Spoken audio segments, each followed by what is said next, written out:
देशासह राज्यभरात ट्रक आणि टँकर चालकांचा हिट अँड रन कायद्याविरोधात संप सुरू। अमरावतीमधील 5000 ट्रक चालक संपावर, तर नाशिक, रत्नागिरीसह सोलापुरात पेट्रोल पंपावर मोठ्या रांगा।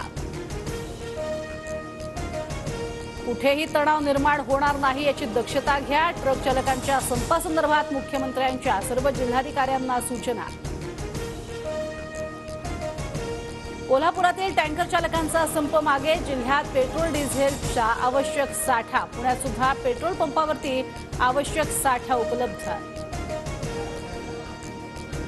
मनमाडमधल्या टँकर चालकांचं इंधन प्रकल्पाबाहेर आंदोलन सुरू। 1500 वाहनांची चाकं थांबवली। अधिकारी आणि प्रशासनाची एकत्रित बैठक सुरू। मुंबई अहमदाबाद मार्गावरील चिल्लर फाट्याजवळ ट्रक चालकांचा चक्का जाम। पालघरजवळ वाहतूक ठप्प।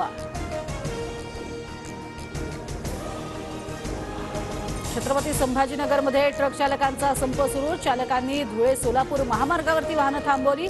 महामार्गावरती ट्रकच्या मोठ्या रांगा।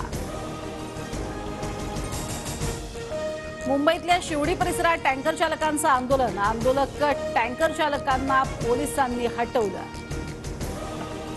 मुंबई अहमदाबाद महामार्गावरील सर्वच पेट्रोल पंपावर पेट्रोल संपलं, तर नागपूरसह जळगावातील पेट्रोल पंपाबाहेरही इंधन संपल्याचे फलक। ट्रक टँकर चालकांच्या संपाचा इंधनावरती परिणाम होणार नाही। 15 दिवस इंधन मिळणार नाही ही अफवा। आयपीडीएचे राष्ट्रीय प्रवक्ते अली दारूवाला यांची माहिती। नागपुरातील ट्रक चालकांचा संप मागे, महामार्गावरती वाहतूक सुरळीत, तर कोल्हापुरात टँकर चालकांचा संप मागे, पेट्रोल पंपावरती गर्दी न करण्याचं प्रशासनाचं आवाहन।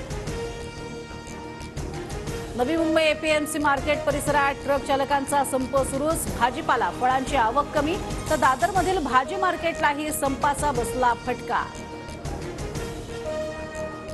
ट्रक चालकांचा संप, नागपूर अमरावतीसह नाशकातील भाजीपाल्याच्या वाहतुकीवरती परिणाम। एका रात्रीत भाज्यांचे दर 25 ते 30 रुपयांनी कडाडले।